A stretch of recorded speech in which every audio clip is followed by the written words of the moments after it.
Hilang Wan, share screen-nya Wan ini. Oke.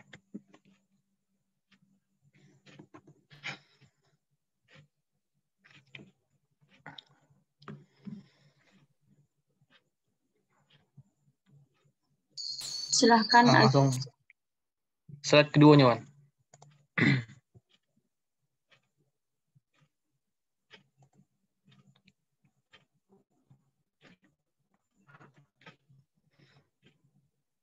Oke, baik. Saya mulai Pak, izin memulai presentasi hari ini. Baiklah. Oke, baiklah. Assalamualaikum warahmatullahi wabarakatuh. Waalaikumsalam warahmatullahi wabarakatuh. Selamat siang. Selamat siang, salam sejahtera untuk kita semua. Yang saya hormati, dosen pembimbing, Bapak Dr. Ado Samsul Ramel MKes, dan Ibu Destriani MPD, serta teman-teman sekalian yang saya banggakan. Di sini kami pada kelompok 13 membahas mengenai manajemen dan strategi mengajar gerak. Dengan nama kelompok yang pertama, saya sendiri, Agi Rahmat Wahyudi. Yang kedua ada Muhammad Habib Sumayo. Apakah hadir di Zoom? Oke, sepertinya belum join. Yang ketiga ada Ahmad Firdaus. Apakah ada di Zoom?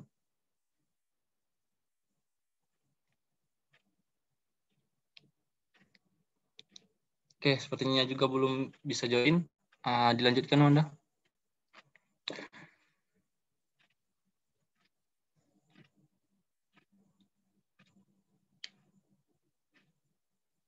Oke, baik. Yang pertama di sini saya saja yang membaca materinya karena kedua teman saya belum bisa join di Zoom untuk siang hari ini. Yang pertama ada manajemen mengajar gerak. Manajemen mengajar gerak meliputi kegiatan merencanakan, melaksanakan, dan melakukan evaluasi. Kegiatan perencanaan yang dapat dilakukan adalah memahami kurikulum, melihat kebutuhan perkembangan anak, mempertimbangkan lingkungan, dan membuat program pembelajaran jangka panjang dan pendek. Pelaksanaan pembelajaran gerak untuk anak terbagi atas 3 tahap, yaitu tahap pengenalan, tahap keahlian, dan tahap puncak. Contohnya ada kegiatan evaluasi dan penilaian. Selanjutnya, Anda.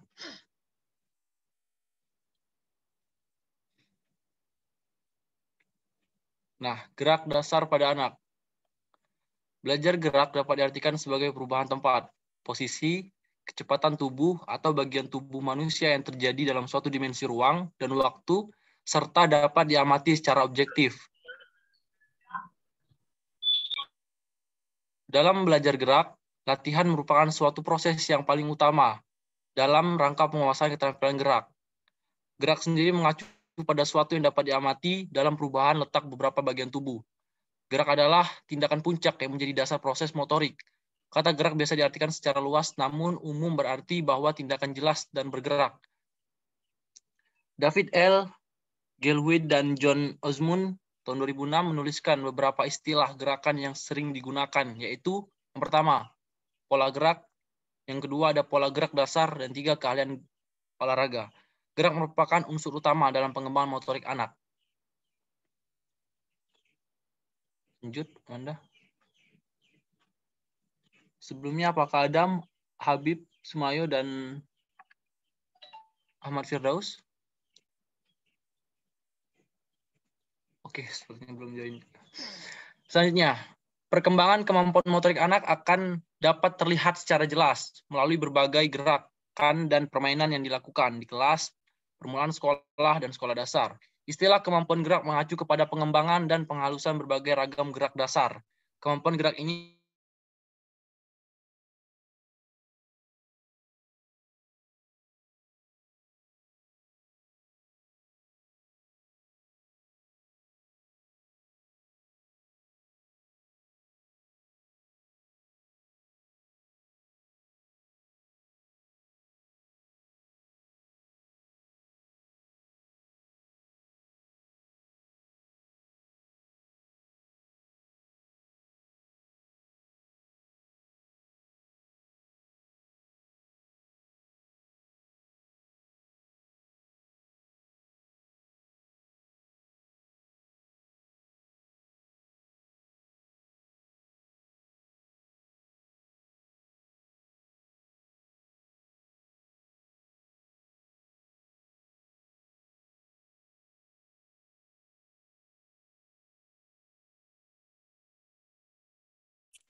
Bagaimana? Bisa dilanjutkan, Wanda?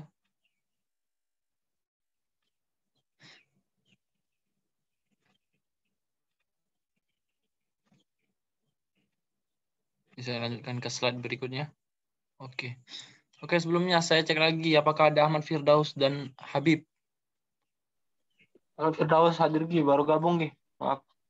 Oke, silakan dilanjutkan Muhammad Firdaus. Manajemen mengajar gerak. Pada Ahmad Firdaus saya persilakan. Oke, baik.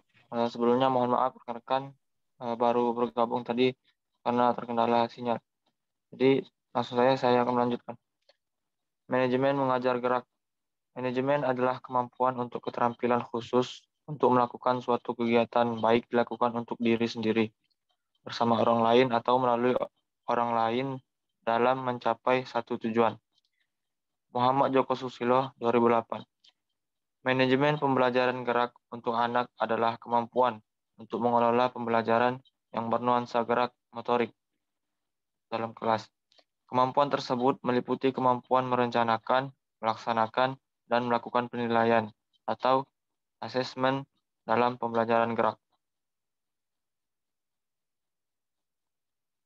Lanjut.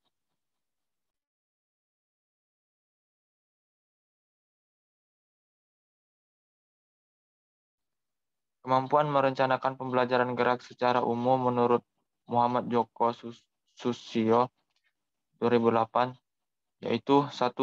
Kemampuan memahami tingkat pencapaian perkembangan motorik anak berdasarkan kurikulum dan tahapan perkembangan gerak dasar anak. 2. Kemampuan mengembangkan silabi sesuai dengan kondisi anak. 3. Mengembangkan materi ajar dalam hal ini permainan gerak. 4. Merumuskan indikator pencapaian kompetensi. Dan 5. Mengembangkan instrumen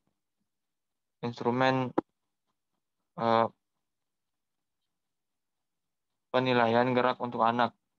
Jennifer Well dan Nancy Murray 1994 mengatakan bahwa perencanaan diawali dengan melakukan pertimbangan untuk merencanakan yaitu kebutuhan anak, lingkungan, kurikulum yang digunakan, dan minat dan bakat anak. Tahap selanjutnya yaitu membuat perencanaan jangka panjang dalam bentuk program pengembangan tahunan. Dilanjutkan dengan mengembangkan unit seperti menetapkan fokus bentuk gerak yang akan dikembangkan dan konsep gerak lalu melakukan perpaduan pada setiap unit. Lanjut.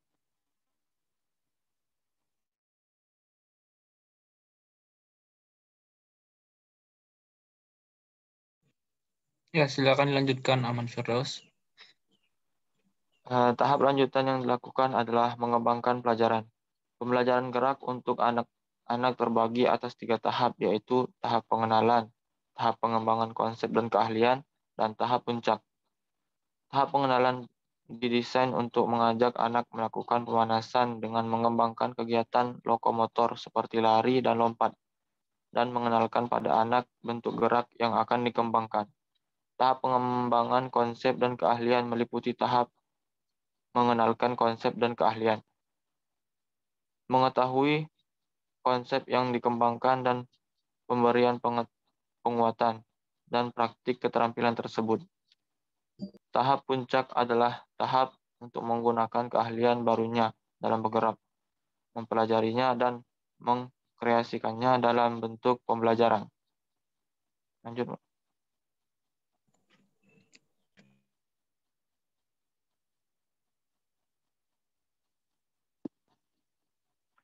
Pelaksanaan pembelajaran untuk anak menurut Slamet Suyanto 2008 meliputi beberapa prinsip, yaitu 1. Konkret dan dapat dilihat langsung. 2. Bersifat pengenalan. 3. Seimbang antara kegiatan fisik dan mental. 4. Sesuai dengan tingkat perkembangan anak. 5. Sesuai dengan kebutuhan individual. 6.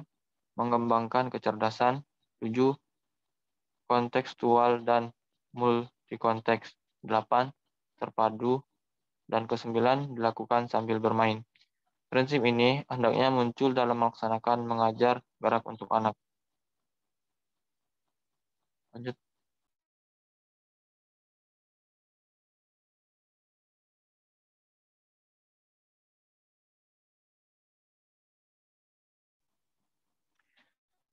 Strategi merupakan usaha untuk memperoleh kesuksesan dan keberhasilan dalam mencapai tujuan. Dalam dunia pendidikan, strategi dapat diartikan sebagai a plan, method, or series of activities designed to achieve a particular educational goal. G.R. David, 1976, strategi pembelajaran dapat diartikan sebagai perencanaan yang berisi tentang rangkaian kegiatan yang didesain untuk mencapai tujuan pendidikan tertentu. Strategi pembelajaran merupakan rencana tindakan atau rangkaian kegiatan, termasuk penggunaan metode dan pemanfaatan berbagai sumber daya atau kekuatan dalam pembelajaran yang disusun untuk mencapai tujuan tertentu.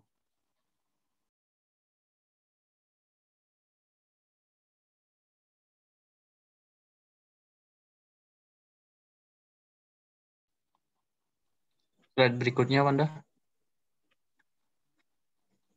Strategi mengajar gerak adalah suatu kegiatan pembelajaran yang harus dikerjakan pengajar. Balik Wanda, balik ke tadi.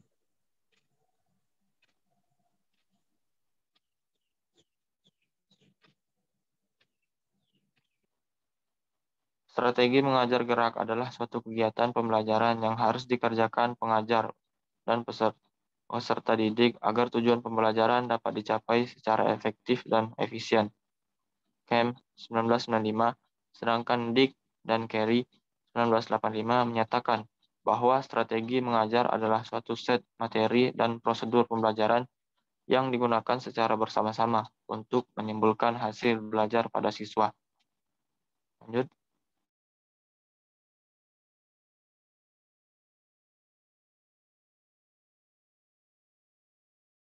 Oke, baik. Terima kasih kepada Ahmad Firdaus.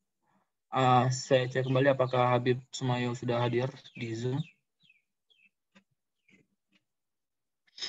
Baiklah, saya lanjutkan. Di sini strategi mengajar. Strategi mengajar merupakan hal yang perlu diperhatikan oleh seorang pengajar dalam proses pembelajaran. Ada 3 strategi yang berkaitan dengan pembelajaran, yakni yang pertama adalah strategi pengorganisasian pembelajaran. Menurut Munderson dan Merrill tahun 1977 mengatakan strategi mengorganisasikan isi pelajaran disebut sebagai struktur strategi yang mengacu pada cara untuk membuat urutan dan mensintesis fakta, konsep, prosedur, dan prinsip yang berkaitan. Strategi pengorganisasian lebih lanjut dibedakan menjadi 2 jenis, yaitu strategi mikro dan strategi makro. Strategi mikro mengacu kepada metode untuk pengorganisasian isi pembelajaran yang berkisaran pada suatu konsep atau prosedur atau prinsip. Sedangkan pada strategi makro mengacu kepada metode untuk mengorganisasikan isi pembelajaran yang melibatkan lebih dari satu konsep atau prosedur atau prinsip. Selanjutnya adalah strategi penyampaian pembelajaran. Strategi penyampaian isi pembelajaran merupakan komponen variabel metode untuk melaksanakan proses pembelajaran. Fungsi strategi penyampaian pembelajaran adalah yang pertama, menyampaikan isi pembelajaran kepada pembelajar, 2, menyediakan informasi atau bahan-bahan yang diperlukan pembelajar untuk menampilkan unjuk kerja. Selanjutnya,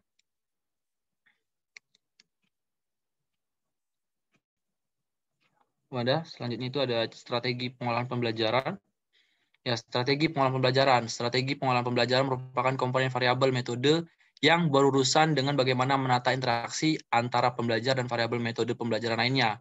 Strategi ini berkaitan dengan pengambilan keputusan tentang strategi pengorganisasian dan strategi penyampaian mana yang digunakan selama proses pembelajaran. Oke, selanjutnya.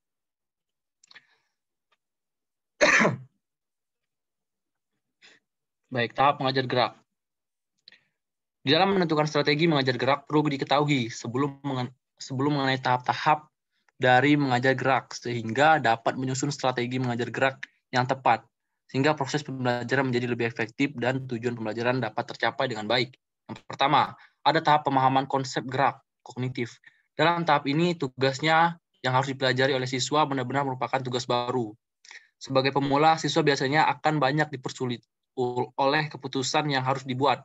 Misalnya, tentang bagaimana berdiri dalam sikap yang baik, di mana lengan harus disiapkan, kapan gerak harus dimulai, serta kemana pandangan harus diarahkan. Dalam tahap ini, masalah yang dihadapi oleh anak adalah penguasaan informasi tentang cara melaksanakan tugas gerak. Untuk membantu anak, penyampaian informasi tentang tugas yang dipelajari harus jelas. Instruksi, demonstrasi, film, dan informasi lisan lainnya akan sangat berguna. Salah satunya, tujuan pengajarnya adalah memungkinkan siswa mengalihkan informasi masa lalu ke tugas yang dihadapinya. Contoh, banyak keterampilan mempunyai ciri gerak yang sama. Kemukakan ciri dari keterampilan yang kira-kira sudah dipelajari siswa, sehingga siswa mempunyai gambaran yang jelas. Pertambahan kemampuan dalam tahap ini biasanya sangat cepat. Ini menunjukkan bahwasannya strategi pembelajaran sudah ditemukan oleh anak. Jangan terlalu dirisaukan jika penampilan pada tahap ini masih kelihatan kaku, kasar, belum pasti, dan belum disertai saat yang tepat. Ini semua merupakan tanda awal untuk peningkatan kemampuan di waktu berikutnya. Selanjutnya ada tahap gerak, motor stick. Tahap berikutnya dalam pembelajaran gerak adalah tahap gerak atau tahap asosiatif. Nah, dalam tahap ini, masalah-masalah pemahaman sudah terpecahkan, sehingga fokusnya berpindah pada perorganisasian pola gerak yang lebih efektif untuk meningkatkan aksi. Pemahaman menguasai bentuk dan urutan gerak diwujudkan dalam gerak tubuh. Dalam tahap ini, tingkatan keterampilan naik dari tahap pemahaman tadi. Siswa mulai menunjukkan sikap dan kontrol yang terjadi, disertai keyakinan yang meningkat. Nah, di sini mulai dapat memberikan perhatian pada detail gerak. Dalam keterampilan yang memerlukan kecepatan gerak, seperti bulu tangkis, anak mulai membangun program gerak untuk menyelesaikan gerak. Pelaku menemukan ciri lingkungan yang bisa dijadikan tanda-tanda untuk mengatur ketepatan waktu bergerak. Antisipasi berkembang dengan cepat, membuat gerak lebih halus dan tidak terburu-buru. Selanjutnya ada tahap otonomi. Setelah banyak melakukan latihan, tahap otonomi, secara bertahap siswa memasuki tahap otonom atau otonomi yang melibatkan perkembangan gerak otomatis. Artinya gerak tidak lagi dipikirkan dan bisa terjadi begitu saja karena ada rangsangan. Beberapa ahli menilai gejala ini bisa terjadi karena adanya program gerak yang sudah terbentuk. Nah, program gerak adalah suatu rangkaian mekanisme yang mengontrol terbentuknya gerak. Program gerak inilah yang mengontrol aksi seseorang ketika bergerak dalam waktu yang relatif lama. Perkembangan penampilan memang berjalan lamban sebab kemampuan siswa sudah sangat tinggi. Akan tetapi proses pembelajaran masih sangat jauh dari selesai. Masih akan banyak terjadi penambahan-penambahan dalam hal-hal otomatisasi, usaha fisik, dan mental yang menghasilkan keterampilan akan berkurang. Perkembangan gaya dan bentuk serta faktor lainnya akan terus meningkat. Slide selanjutnya.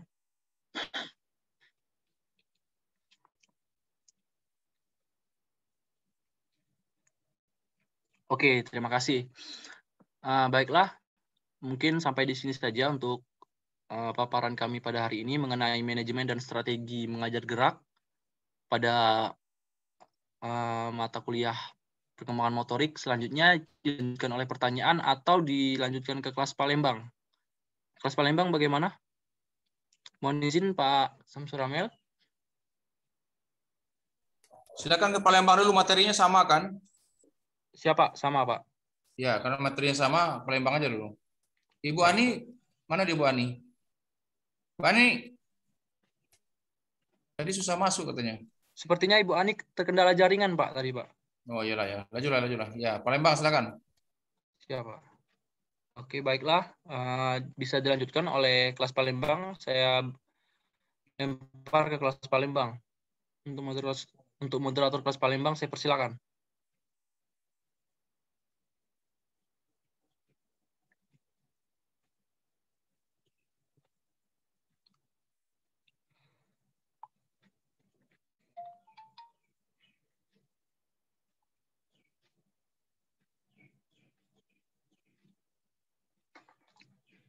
Sekali lagi, bagaimana kelas Palembang? Apakah sudah siap untuk paparan?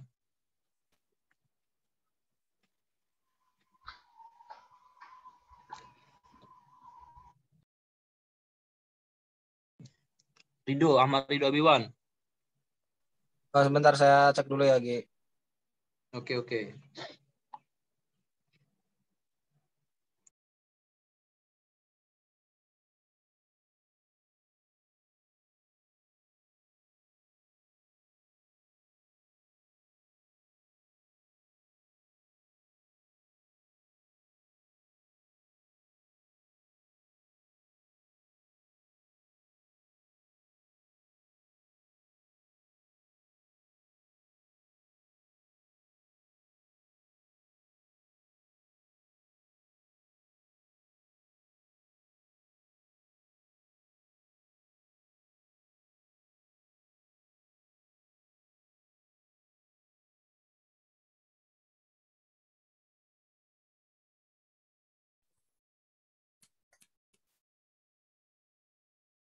Ada kelas Palembang ya?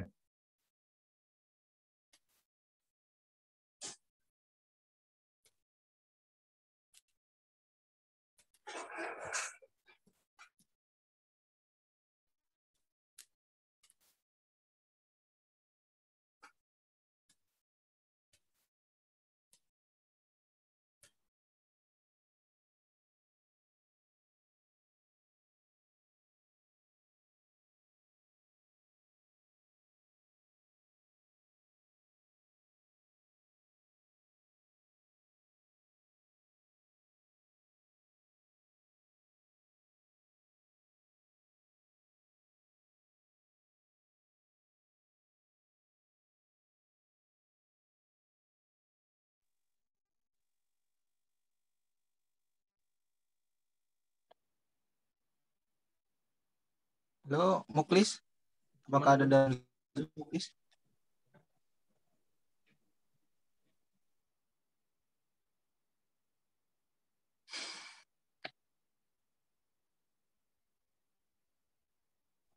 Ada tuh, ada di Zoom.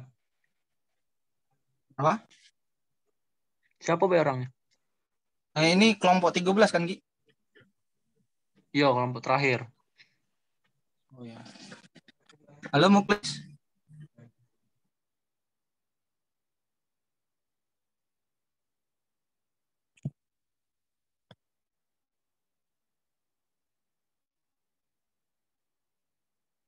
Siapa yang harus paparan ini?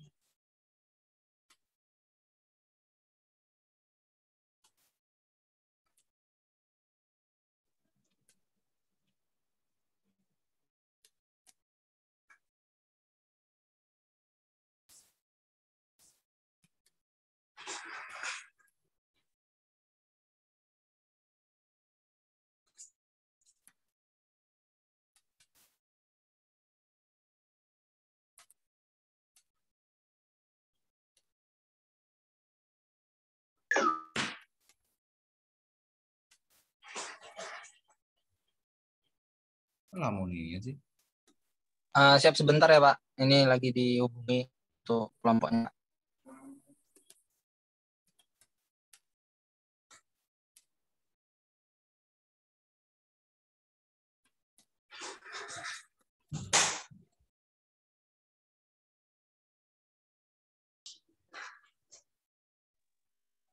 Baik, langsung saya buka sesi tanya jawab saja, Pak ya. Ya langsung aja sesi tanya jawab. Tinggalkan aja. Baik, siap Bapak. Oke, pada teman-teman sekalian, apakah ada yang ingin ditanyakan mengenai materi kami yang judulnya adalah manajemen dan strategi? Persilakan.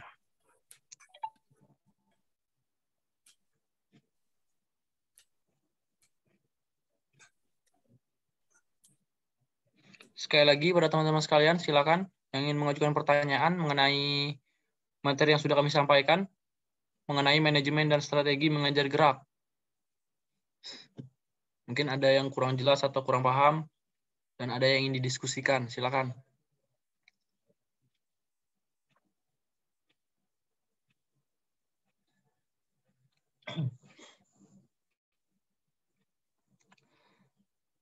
Izin bertanya, moderator.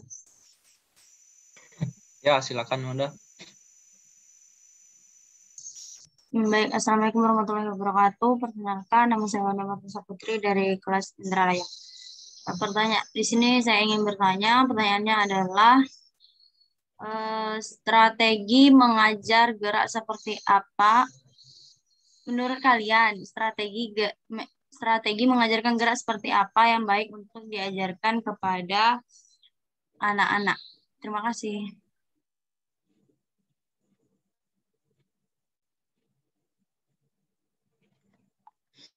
Oke, terima kasih kepada Wanda Martin. Saya ulangi lagi, pertanyaan adalah strategi mengajar gerak seperti apa yang baik kepada anak-anak menurut kelompok kami ya. Mungkin pertanyaannya bisa disematkan di kolom komentar agar teman-teman kita ya bisa menumpahkan argumen yang sama. Baik, apakah ada lagi yang ingin bertanya?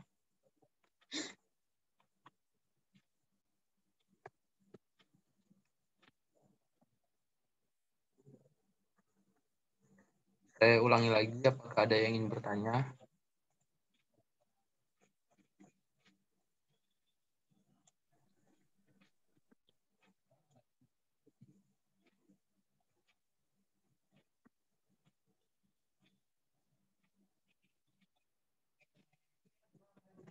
Kelas Palembang ataupun kelas Indralaya, saya persilakan. Bertanya, Andi. Lanjut. Silakan, berikan nama dan pertanyaannya. Sebelumnya, perkenalkan nama saya adalah Dwi Septiani dari kelas Indralaya. Di pertanyaannya, menurut kalian, mengapa kita sebagai mahasiswa itu harus mengerti dan memahami mengenai manajemen dan strategi mengajar gerak? Dan apa dampak jika kita kurang memahami mengenai hal tersebut? Terima kasih. Oke, terima kasih kepada Dela Dewi Septiani untuk pertanyaannya. Bisa disematkan nanti di kolom chat agar teman-teman bisa melihat dan juga nanti bisa menjawab.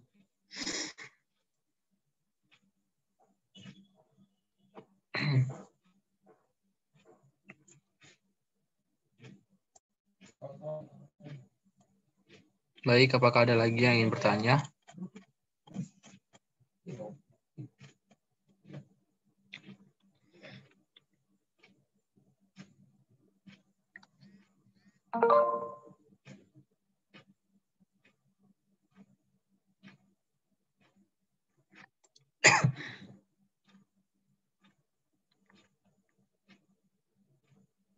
Izin bertanya, moderator. Ya, silakan kepada Saudara Ahmad Ridho. Oke.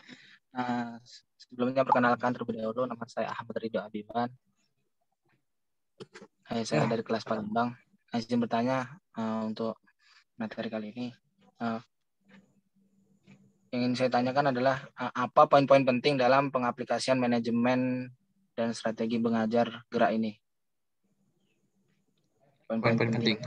Baik, dalam pengaplikasian manajemen. Oke. Mungkin Oke, itu terima aja. kasih. Ya, silakan disematkan di kolom chat. Oke, baiklah, saya ingin coba menjawab ya pertanyaan dari Wanda Martin Saputri mengenai strategi mengajar gerak seperti apa menurut kelompok kalian yang baik kepada anak. Baik, sebenarnya strategi itu sebenarnya kita sebagai guru itu punya strategi masing-masing dalam melakukan pembelajaran dalam kelas. Karena strategi yang kita miliki itu sebenarnya adalah seperti yang sudah kita susun ya, yang kita susun dengan komponen-komponen dan struktur-struktur yang benar dan baik. Nah, jadi kalau strategi mengajar gerak seperti apa yang baik, itu yang pertama, dalam pertama, karena kita anggap saja siswa ini sebagai pemula semuanya, jadi yang pertama itu kita harus kenalkan dulu seperti apa gerak yang harus mereka pelajari. Nah, seperti di PPT tadi, itu terdapat pada tahapan pemahaman konsep gerak. Jadi sebelum mereka lanjut jauh, mereka harus memahami dulu konsep gerak kognitif ya. Nah, pemahaman konsep gerak ini sendiri itu untuk membantu anak dalam melakukan pembelajaran gerak sendiri, di mana misalnya dengan kita memberikan demonstrasi seperti instruksi misalnya seperti nonton film, atau dengan informasi lisan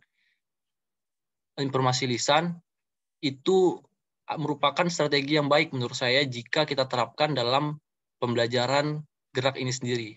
Nah, setelah konsep gerak ini sudah terlaksana dan sudah baik menurut kita lanjut ke strategi ke tahap gerak seperti yang ada di PPT tadi, karena memang strategi yang ada di PPT tadi menurut saya sudah sangat baik dalam pembelajaran gerak.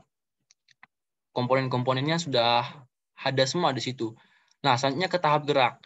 Tahap gerak ini atau tahap asosiatif, di sini seperti pemahaman tentang gerak itu sudah terpecahkan di tahapan pemahaman konsep gerak. Nah, jadi di tahap gerak ini sendiri itu lebih ke peningkatan atau menguasai gerak sendiri. Contohnya seperti misalnya disuruh rentangkan tangan atau disuruh senam. Nah, jadi itu lebih sudah ke pemahaman atau menguasai gerak sendiri. Belum terlalu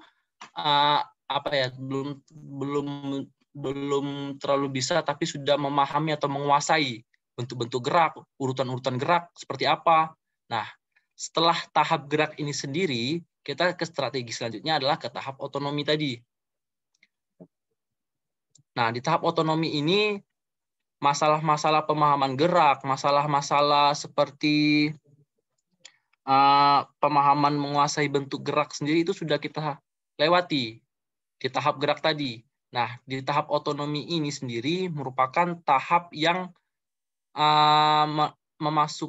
memasuki pada tahap otomatis. Jadi gerak itu sudah tidak dipikirkan lagi. Terjadi begitu saja waktu ada rangsangan. Misalnya diperintahkan untuk rentangan tangan. Jadi gerak itu sudah otomatisasi. Langsung gerak rentangan tangan. Nah, jadi pada tahap otonomi ini sebenarnya belum ke tahap yang lebih tinggi, tapi proses-proses pembelajaran di tahap gerak itu menurut saya sudah cukup baik bila tiga strategi ini dilaksanakan. Mungkin itu saja yang bisa saya jawab. Jadi bisa saya simpulkan, yang pertama kita harus memberi pemahaman tentang gerak, yang kedua kita memahami gerak, yang ketiga gerak itu sudah menjadi otomatisasi pada diri seorang anak. Mungkin itu saja.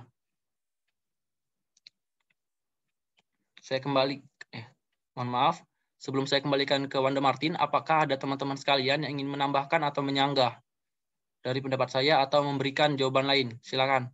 Saya persilakan.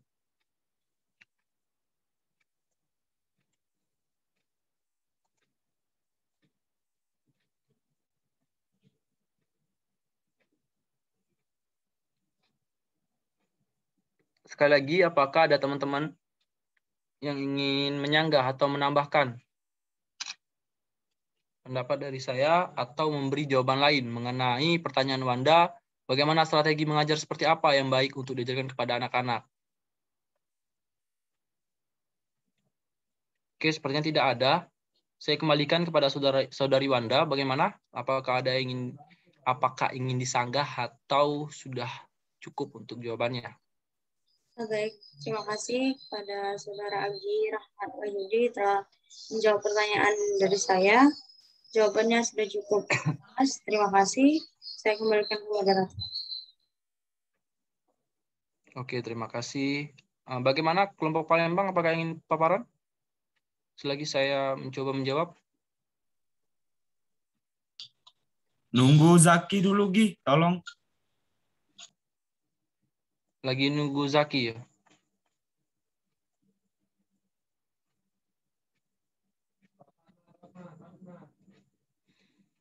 Oke, selanjutnya saya mencoba menjawab pertanyaan dari Della Dwi Septiani. Menurut kalian, mengapa kita sebagai mahasiswa harus mengerti dan memahami mengenai manajemen dan strategi mengajar gerak? Dan apa dampak jika kita kurang memahami mengenai hal tersebut? Baik, yang pertama, saya menjawab mengapa kita harus memahami mengenai manajemen dan strategi mengajar gerak. Yang pertama ya, perlu kita ketahui, jadi manajemen mengajar gerak itu sendiri merupakan kegiatan yang meliputi kegiatan merencanakan, melaksanakan, dan melakukan evaluasi. Nah, sedangkan pada strategi mengajar gerak merupakan usaha untuk memperoleh kesuksesan dan keberhasilan dalam mencapai tujuan. Nah, mengapa kita perlu memahami sebagai mahasiswa mengenai manajemen dan strategi mengajar gerak? Kita sebagai mahasiswa dan calon guru perlu memahami manajemen dan strategi mengajar gerak karena agar pembelajaran yang kita susun di manajemen ini kita menyusun pembelajaran, menyusun pembelajaran mulai dari awal sampai akhir, merencanakan, melaksanakan, dan melakukan evaluasi itu berada pada manajemen. Karena jika kita tidak memanajemen suatu pembelajaran untuk kita ajarkan, maka bisa dikatakan pembelajaran tersebut akan tidak terkonsep dan tidak akan mendapatkan bisa dibilang tidak mendapatkan hasil karena pembelajaran tersebut tidak dimanajemen dan tidak direncanakan. Selanjutnya pada strategi mengajar gerak, kita ketahui bahwasannya strategi itu bagaimana cara kita mengajar kepada siswa agar pembelajaran itu lebih menarik ya, strategi menyampaikan, strategi memberikan. Nah, jika kita tidak menguasai strategi mengajar gerak, terus bagaimana siswa dapat memahami untuk pembelajaran gerak sendiri? Jika kita sebagai guru saja kita tidak memiliki strategi. Nah, jadi di sini di pembelajaran manajemen dan strategi mengajar gerak, kita sebagai mahasiswa dan calon guru perlu mengetahui manajemen dan strategi mengajar gerak agar apa yang kita ajarkan kepada siswa mengenai gerak sendiri itu lebih dapat diterima dan dipahami oleh siswa. Semua yang sudah distrukturkan, semua yang sudah direncanakan, itu hasilnya insya Allah bakalan lebih baik daripada kita tidak merencanakan sama sekali. Jadi dampaknya tadi, jika kita pahami mengenai hal tersebut, maka bisa dibilangkan dampaknya adalah pembelajaran itu kurang efisien dan tidak akan mendapatkan titik balik dari pembelajaran tersebut. Mungkin itu saja yang bisa saya jawab.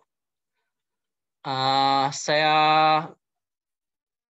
kembalikan kepada teman-teman sekalian. Sebelum saya kembalikan ke penanya, Della Dwi Septiani, saya kembali kepada teman-teman sekalian. Bisa memberikan pendapatnya, mengapa kita sebagai mahasiswa harus mengerti dan memahami mengenai manajemen dan strategi mengajar gerak.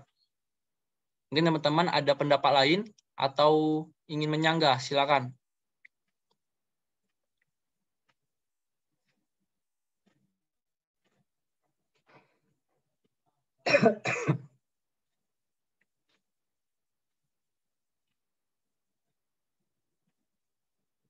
Sekali lagi kepada teman-teman sekalian, mungkin ada pendapat mengenai mengapa kita perlu memahami mengenai manajemen dan strategi mengajar gerak, silakan.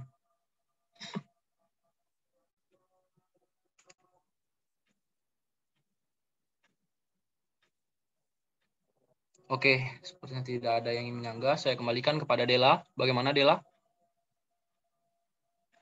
Baik lagi, sudah sangat dipahami. Terima kasih. Saya kembalikan kepada moderator. Oke, terima kasih kepada Della Dewi Septiani. Selanjutnya saya mencoba menjawab pertanyaan Ahmad Ridho Abiwan. Apa saja poin-poin penting dalam mengaplikasikan manajemen gerak ini? Poin-poin penting dalam pengaplikasian manajemen gerak ini yang pertama adalah merencanakan. Merencanakan bagaimana caranya agar pembelajaran gerak ini tersampaikan dengan baik, bagaimana cara agar pembelajaran gerak ini menjadikan lebih aktif, efisien, dan siswa-siswa melaksanakan. Melaksanakan di sini adalah lanjutan dari kegiatan merencanakan. Apa yang sudah kita rencanakan, maka kita akan laksanakan. Nah, yang ketiga adalah melakukan evaluasi. Setelah merencanakan, setelah melaksanakan, kita melakukan evaluasi. Evaluasi di sini adalah kita mengevaluasi rencana yang sudah kita buat dan pelaksanaan yang sudah kita laksanakan. Apakah baik, apakah buruk? Nah, di situ kita lakukan evaluasi. Jadi poin dalam poin-poin penting dalam pengaplikasian manajemen gerak ini ada 3 tadi, merencanakan, melaksanakan, dan melakukan evaluasi. Mungkin itu saja yang bisa saya jawab mengenai pertanyaan dari Ahmad Ridho Abiwan. Bagaimana kepada teman-teman sekalian? Mungkin ada yang ingin menyanggah?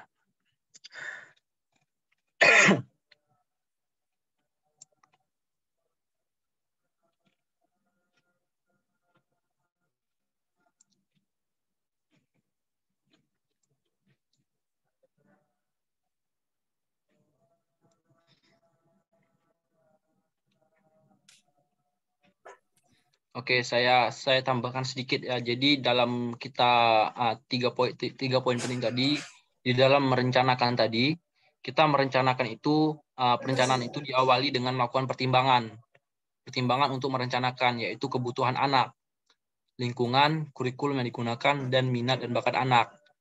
Nah, tahap selanjutnya yaitu membuat perancangan jangka panjang dan program pengembangan tahunan.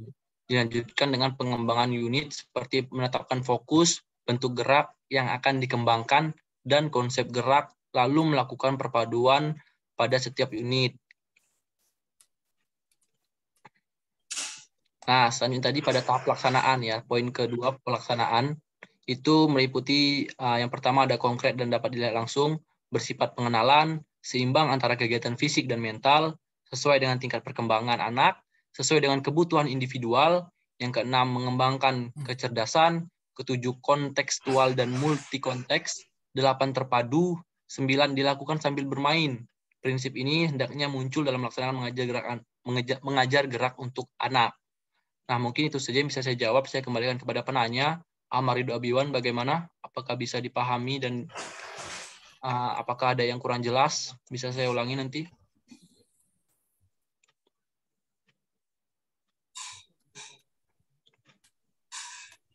Sekali lagi kepada Ahmad Ridho Abiwan. Siap, Agi. Ya, Ridho. Bagaimana untuk jawabannya? Apakah masih perlu dilengkapi atau sudah cukup? Ya, siap. Mungkin kalau misalkan sudah seperti itu, mungkin sudah cukup, Agi. Terima kasih, Agi. Oke, terima kasih kepada Ahmad Ridho Abiwan. Selanjutnya saya kembalikan kepada kelas Palembang. Bagaimana kelas Palembang? Palembang ini tidak ada kelihatannya, ya. Sudahlah, tidak apa-apa. Ya. Baik, baik, saya ambil alih aja. Siapa? Izin Pak, tadi di kelas Palembang ada Pak tadi menghubungi, soalnya tadi katanya kendala jaringan Pak. Ini kayaknya sudah ada di dalam Zoom Pak. Iya, tapi ditunggu sudah berapa lama ini? Menunggu dari tadi. Sudah hampir selesai pula mata kuliahnya ini. Ya, baik. Ini ada perubahan orientasi sebetulnya ya dalam kalian mengikuti pembelajaran. Ya,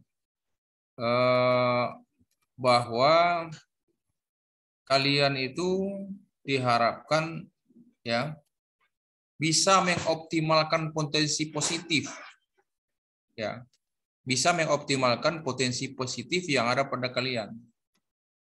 Ya, makanya melalui Zoom meeting ini sebetulnya bisa mengeluarkan potensi positif itu. Silakan berkreatif, ya, berinovasi, ya, keluarkan kemampuan. Kalau kalian tidak aktif, diam baik, ya selama itu Anda tidak akan pernah ada perubahan. Ya, tinggal buka Zoom, ya, habis itu tinggalkan Zoom-nya, pergi kemana-mana. Zoom-nya hidup, orangnya tadi mana? Ya kami tidak tahu persis kan, kalian kemana. Tapi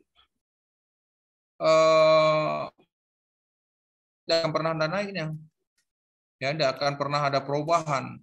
Cuman kalau kamu sudah belajar dengan aktif, ya, belajar berkreativitas, ya, belajar inovatif, ya, mudah-mudahan makin hari kita semakin baik, ya, terutama untuk belajar ngomong aja dulu. Ini kan kesempatan yang luar biasa sebetulnya selama pandemi ini. Anda bebas mengeluarkan pendapat, ya, berbeda itu biasa saja, tidak ada masalah. Ya, itu yang pertama orientasinya, ya, itu mengoptimalkan potensi positif yang Anda miliki, ya. Nah, yang kedua itu berupaya untuk melepaskan diri Anda itu, diri kamu terhadap ketergantungan pada orang lain. Ya, itu orientasi pembelajaran sekarang ini seperti itu. Ya. Setelah tamat ini jangan lagi tergantung sama siapapun. Kamu harus bisa mandiri. Makanya ada pelajaran macam-macam. Ya, ada pendalaman cabang olahraga yang di situ membuat Anda jadi entertainer dan lain sebagainya. Ya. Jadi melepaskan diri dari ketergantungan dari orang lain. Kalau hari ini Anda masih disuplai oleh orang tua, ya. Tiap bulan umpamanya kirim SMS, mohon bantuan. Nah, ke depan tidak ada lagi yang seperti itu. Anda harus berupaya untuk mandiri. Ya. Dan yang ketiga itu membina moral, ya, moral dan spiritual. Ya, itu diharapkan mampu mengikuti potensi positif tadi. Tidak ada gunanya kamu pintar, ya, tapi tidak jujur. Nah, ini perlu di dalam proses Zoom meeting ini perlu kejujuran, ya. Nah, itu perlu yang kalian pahami itu semua. Baik, saya kembali ke pembelajaran kita hari ini, ya, bahwa gerak itu tadi sudah dijelaskan, ada gerak dasar, ada asosiasi gerak, ada otonomi tadi atau organisasi, ya, ada otomatisasi, ya.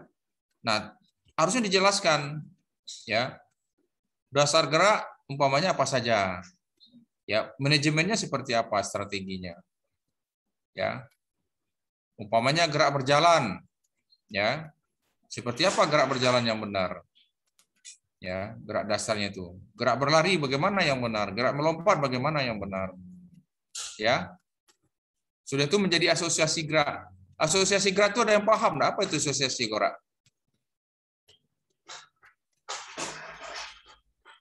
Ada yang bisa jawab? Apa itu asosiasi gerak itu apa?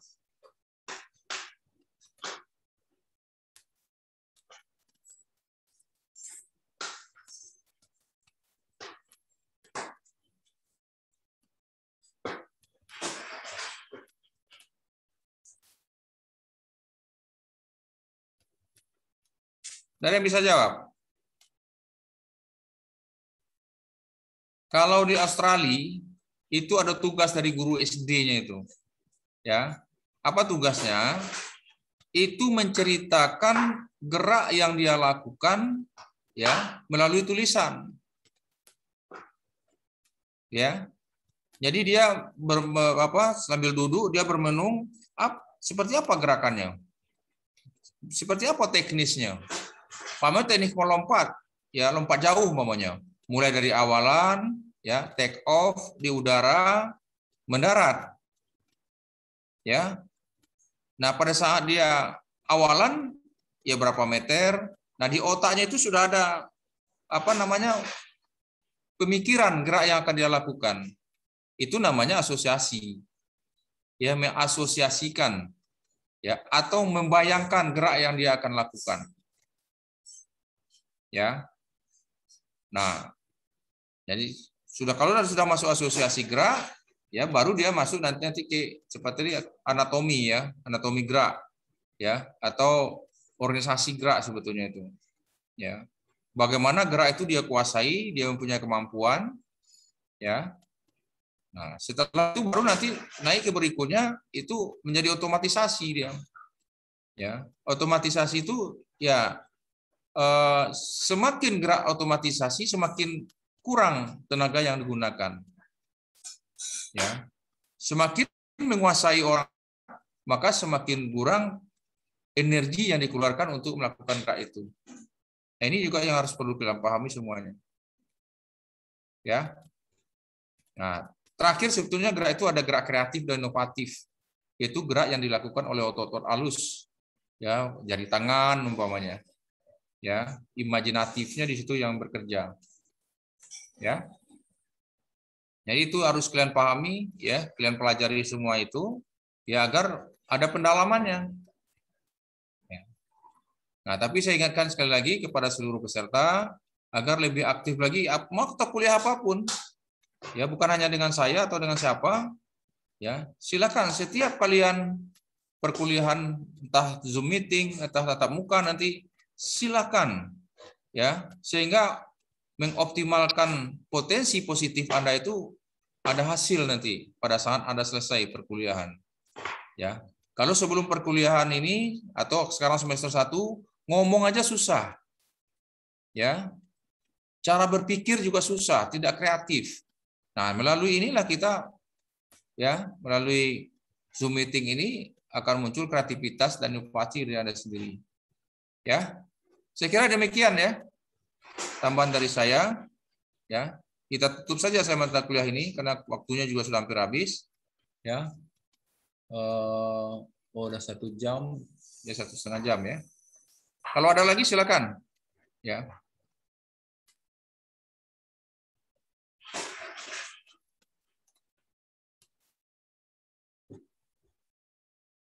Masih ada? Sepertinya cukup, Pak. Tidak ada yang ingin bertanya lagi, Pak. Ini sudah di share screen ya, belum? Belum di screenshot, Pak. Belum, Pak. Recordnya sudah ada ini kan? Record siapa yang pegang nih? Saya, Pak. Oke, nanti dikirim ya recordnya tuh sama Bu Ani. Ya, share screen lah dulu. Screenshot. April lalu udah Screenshot, April. ya. Screenshot lah dulu. Ya, slide 1. Slide 1, 1, 2, 3. Slide 2, 1, 2, 3. Slide 3, 1, 2, 3. Sudah, Pak. Oke. Oke ya, selamat sore. Ya, mudah-mudahan kalian belajar lebih kuat lagi. Ini semester 3 sekarang kan? Iya, Pak. Nah. Ya. Nanti mudah-mudahan tetap muka ketemu dengan saya nanti. Amin, Ya. Pak. Amin. Baik, saya akhiri. Assalamualaikum warahmatullahi wabarakatuh. Waalaikumsalam warahmatullahi wabarakatuh. Terima Terima kasih, Pak. Terima kasih, Pak.